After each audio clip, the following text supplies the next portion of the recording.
Bonjour à tous, bienvenue dans cette vidéo focus sur le pull Berry Bond de Marion Crivelli.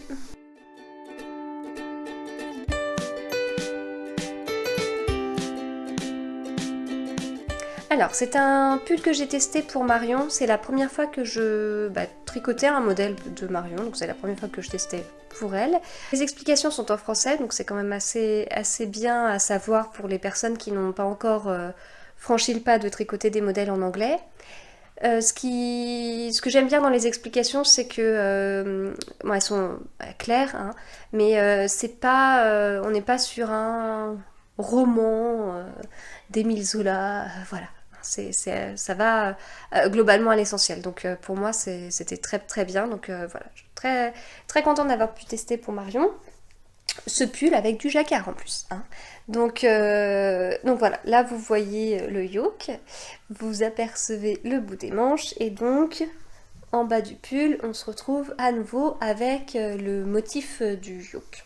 C'est un pull qu'on commence par le haut, donc avec un yoke, hein, c'est pas un raglan, c'est un yoke, voilà. Donc assez rapidement en fait on fait le jacquard. Une fois qu'on a fait le jacquard, on sépare pas tout de suite après, mais on sépare le corps et les manches. Puis on continue le corps, et donc une fois qu'on a fait cette mère de Jersey, moi ça me gêne pas hein, la mère de Jersey, parce que c'est très bien pour le sport ou pour les tricoter, mais une fois qu'on a fait ça, on a comme une petite récompense à la fin, puisqu'on a un petit bout un bout de jacquard. Et une fois qu'on a fait ça, on fait les côtés, tout ça, et puis ensuite on récupère les manches, et puis on fait les manches, et une fois à la fin des manches, on a une nouvelle récompense, puisqu'on a un petit bout de jacquard au bout des manches. Ce qui fait que c'est un tricot très rythmé en fait. Alors, moi j'ai tricoté ce modèle dans la plus petite taille et avec des aiguilles 3, mais il faut savoir que moi je tricote lâche, donc je suis obligée maintenant de tricoter la fingering en aiguille 3. Au niveau des laines que j'ai utilisées, pour le noir c'est de la By Simon et pour le motif c'est de la Tôt le Matin Yarns. Donc c'est de la By Simon coloris Only Black. Hop, si je reconstitue, ça fait ça. Donc 400 mètres pour 100 grammes, c'est de la Merino Superwash. Voilà.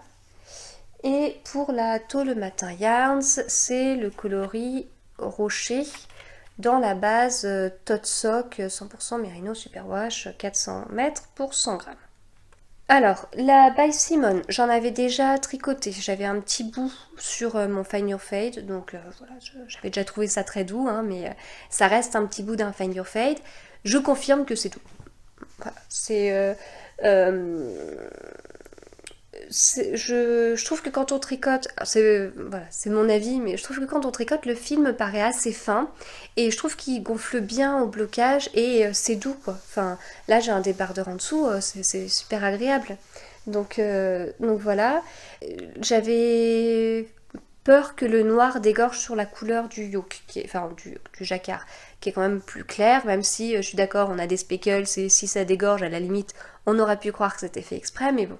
Je m'étais posé des questions, By Simon m'avait rassurée en me disant que si je l'avais quelque part, mon pull normalement, dans une eau ni trop chaude ni trop froide, avec une lessive adaptée, il n'y avait pas de souci. Donc pour la lessive, j'ai utilisé pour la première fois de l'Eucalan ou de l'Eucalane, ça s'est très bien passé, et voilà, je l'ai laissé...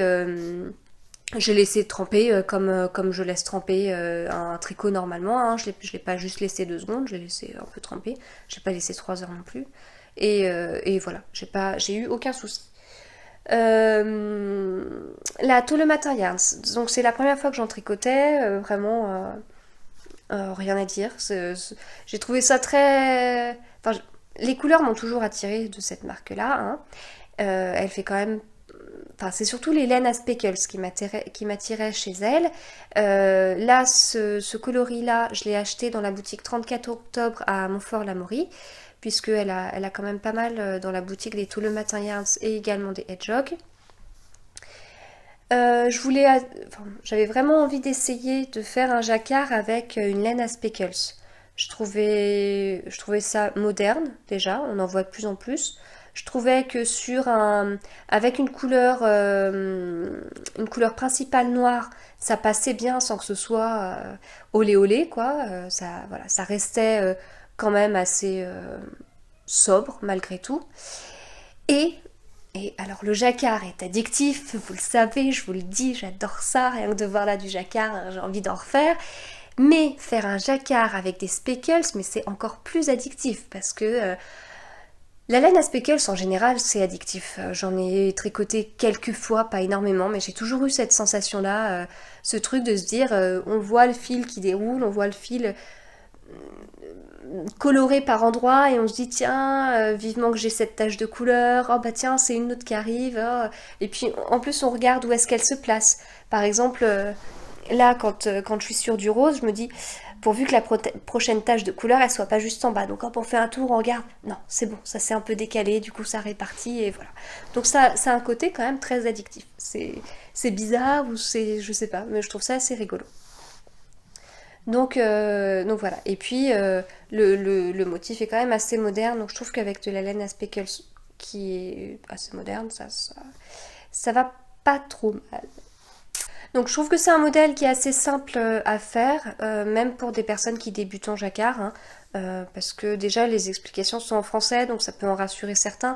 Et puis le pull est assez basique, donc voilà, c'est très bien. Euh, à propos du jacquard, donc là c'est un jacquard avec deux couleurs.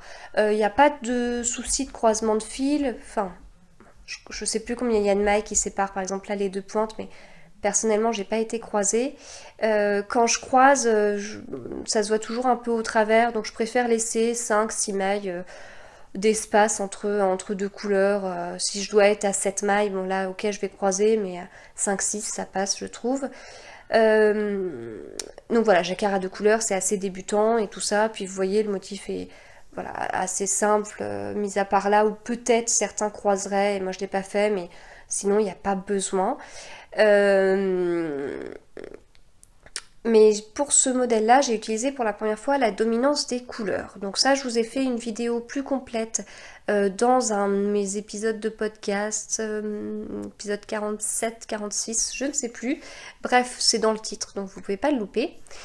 Et la dominance des couleurs, en fait, c'est une façon de tricoter le jacquard qui permettrait de faire ressortir plus la couleur contrastante et laisser un peu en arrière-plan la couleur principale. Voilà. Donc comme si que, je sais pas, on essaie de faire un truc en 3D quoi. Alors, je connaissais pas, moi ça fait très longtemps que je tricote du jacquard, j'ai tricoté comme ça, hein, enfin comme je pensais le faire, sans aller creuser plus que ça. Je tricotais à une époque où on apprenait surtout dans des livres et puis j'avais un âge où j'avais pas forcément envie de passer mon budget de lycéenne ou d'étudiante dans des livres tricot. Par contre dans la laine oui, mais pas dans les livres tricot. Ce qui fait que moi je me suis toujours dépatouillée, je trouvais que ça tombait pas trop mal, enfin plus j'en ai fait, j'allais dire avec l'expérience, parce que c'est un côté prétentieux, mais plus j'ai fait du jacquard et plus j'ai su, enfin plus l'attention s'est gérée d'elle-même, quoi, enfin plus j'ai pris l'habitude, enfin bref, vous comprenez ce que je veux dire.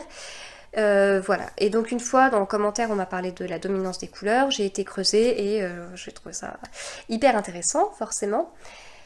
Et surtout que depuis le moment où j'ai commencé à tricoter du jacquard, je suis passée à la méthode continentale et donc maintenant je tricote le jacquard avec deux mains. Donc dans la main gauche je tricote à la continentale, dans la main droite je tricote comme avant à l'anglaise, hein, donc je lâche mon fil à chaque fois, voilà.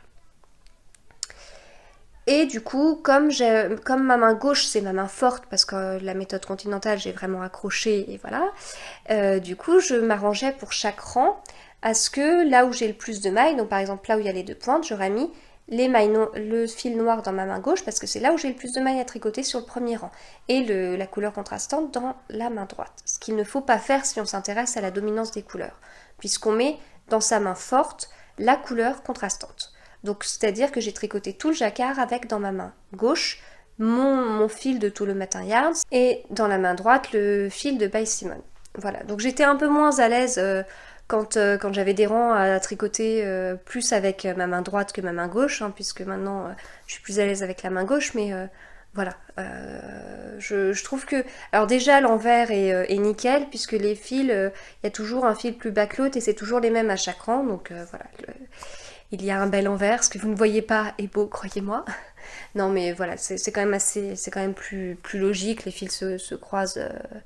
là oui, il y a un fil que j'ai pas rentré, mais les fils se croisent de manière plus logique. Voilà, et au final je trouve effectivement que le motif ressort mieux, la définition du point est pas... Enfin, mince, si je vous montre de trop près, ça, vous allez rien voir, mais je trouve ça plus régulier en fait, donc ça me plaît bien. J'ai testé et ça m'a plu. Quand j'ai fait ça en test, je m'étais posé la question si j'allais pas faire les autres bouts de jacquard du pull avec la méthode que j'utilisais avant et comparer. Puis en fait non, j'ai voulu quelque chose d'assez uniforme avec la même méthode. Et je suis convaincue par ce test. Donc je pense que les prochains, je ferai pareil. Donc en tout cas si la dominance des couleurs vous intéresse, je vous invite à aller regarder mon épisode de podcast où j'en parle si vous ne l'avez pas encore fait. Et de toute façon en note de cette vidéo, je vous renvoyais vers d'autres vidéos que j'avais été regarder et qu'on m'avait surtout conseillé. Voilà, bon, j'ai fait le tour de ce pull, donc comme je vous dis, nickel, je vous mets, voilà, tout au long de cette vidéo, vous aurez vu des photos portées.